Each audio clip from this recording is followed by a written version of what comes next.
back to the show. We are here with Tracy, Lindsey, and Carl Garvin. They are here to talk about the halfway house for women in Omaha. Yes. So tell us, is it already started and a little bit about the, okay. No, it's not started yet. We're in the birthing process of it. It has begun, but we're not open yet. I have been involved with jail ministry for the last year and a half or so. Okay.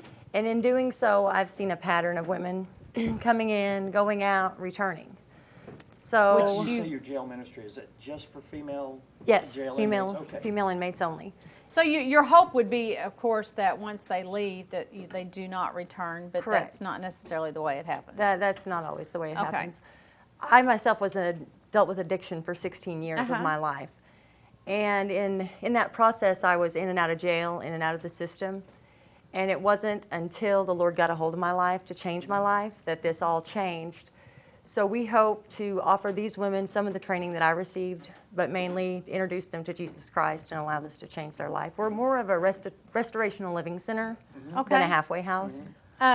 Obviously, it means a lot for you to be able to give your testimony Correct. to others, because I think that hits home with women or men either way, but yes, especially when you can talk with someone that's been there. You know, there are, across the nation today, there are 2.3 million Americans incarcerated, 5.1 million Americans on probation or parole. That's 7.5 million Americans just in the criminal justice system alone. In our jail in Boone County today, we have 94 inmates. Wow. So if we can change one life, I don't expect everyone's lives to be changed, but if we can impact one life, make one woman not return. And you stop that habitualness, I guess. Correct. Or and it's probably circumstances out of their control, and maybe your life story, your testimony. It is, and that's one thing. Control. I began to question the ladies, why are you back in here? And their story was, where else do I have to go? People that don't deal with addiction, they pretty much are like, well, just quit using or It's not that change your simple, life. I'm It is sure. not that simple. It is not. It is a process, and it's a long process. But I've heard all my life, if you continue to do the same thing, you're going to get the same results, and that is so true. But these women do not have a safe place to go, a safe house to go into. So that's what we want to So offer. do they go in there after they are released from incarceration? Is that the process? This is the next step? Or how It could be.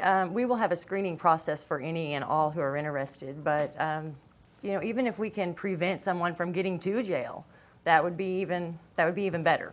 Right. So an ounce of prevention is worth a pound of cure. So. Exactly. So what is your association with this? Well, I'm pastoring Lakeland Baptist Church, retired military, former missionary, returning from Africa and pastoring Lakeland, and that's when I met Tracy. And she really has a heart for a prison ministry, and this has been a slow process, slower than some would like, but a very careful process in establishing the house, giving it a name, Tetelestai, which is Jesus' last word on the cross, it is finished. We want these women to know that when they pay their debt to society, that they really can have a brand new start. And we have been putting together our board of directors, which was elected last week. And I can just give you the name of those directors to just show you that we are doing this hopefully up top side where there be just as few kinks as possible. You bet. But we have Mitch Cash, who is a judge and a lawyer in Searcy County, Teresa Courter, who is a counselor in our area, and of course myself, Carl Garvin, and then Toka Griffin. She and her husband Jerry actually own the house, and they are letting us use that facility. Cynthia Haggard, and if I get this wrong, she will correct me later, but I think she has a double degree from Ouachita Baptist University, and now she is going to college to I think majoring in nursing, I believe. Okay. But she is the secretary on the board. And then we have Donna Larson, who is a teacher and a nurse with background in mental health nursing. She is the treasurer for the board. Mike Moore, our sheriff, is going to be an advisor. Nathan Klein, Technological Educational Director, I believe would be the title, with Okay. our co-op here in Harrison.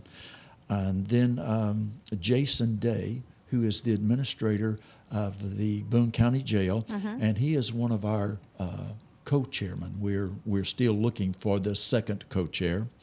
And then Erwin Littleton, retired electrician from the Omaha area. So these members are making up the board for the Tetelestai House.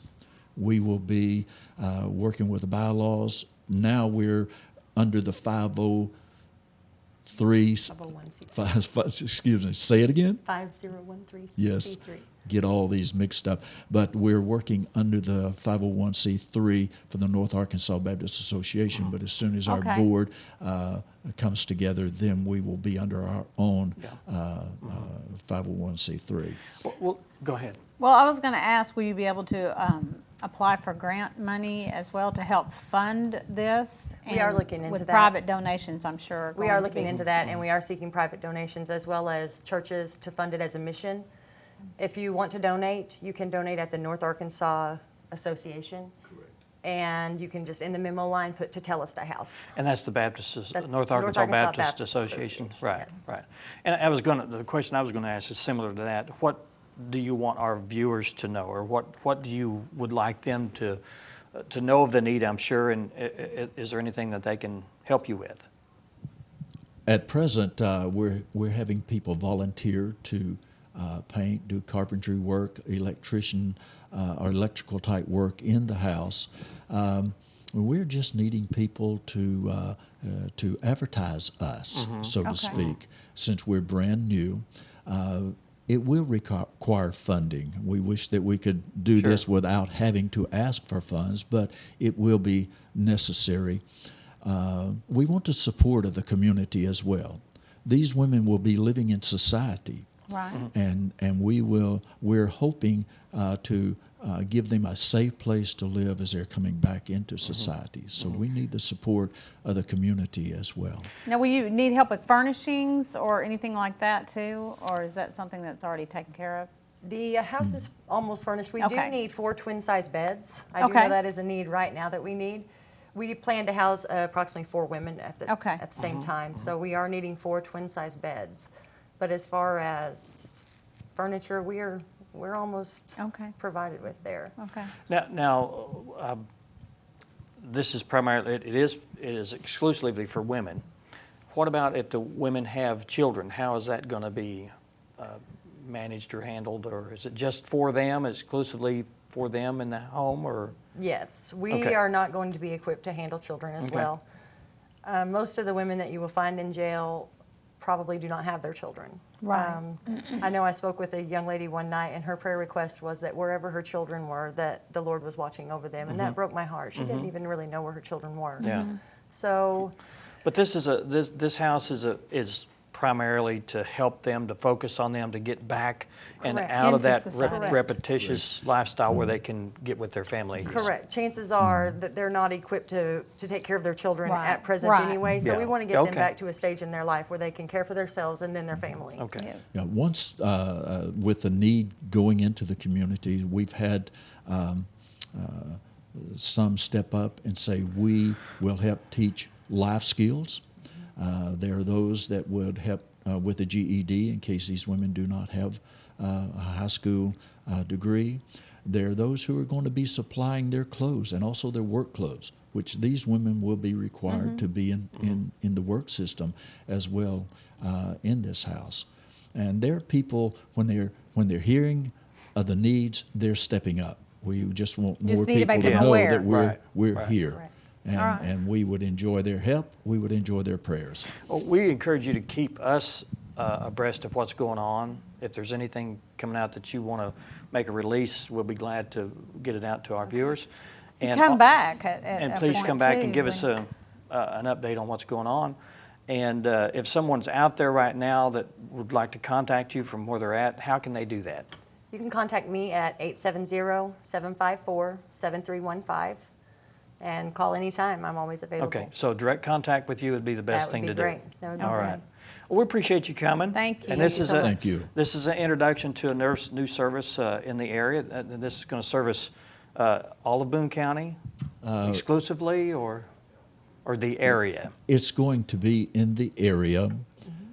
We're hoping and praying that as this goes from the embryonic stage, that it will really branch out later. Men can be involved as well in transitioning back into our society.